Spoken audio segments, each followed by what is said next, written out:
FIFA world cup में नाकामी, वतन वापसी पर ब्राजील की टीम का अंडों, टमाटरों और पत्थरों से इस्तकबाल।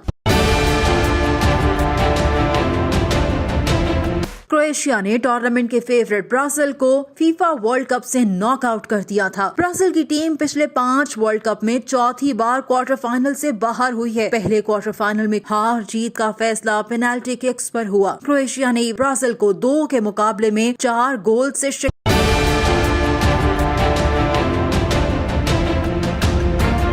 में ब्राजील की टीम का बाहर हो जाना टीम के मद्दाहों के लिए एक बड़ा धचका साबित हुआ। गुस्से में आग बगोला शायकीन ने अपनी टीम पर गुस्सा उतारा। जो ही ब्राजील की टीम वतन वापस पहुंची तो लोगों ने टीम का इस्तकबाल अंडों, पत्थरों और टमाटरों से किया। वाकई की वीडियो भी सोशल मीडिया पर तेजी से वायरल हो रही है।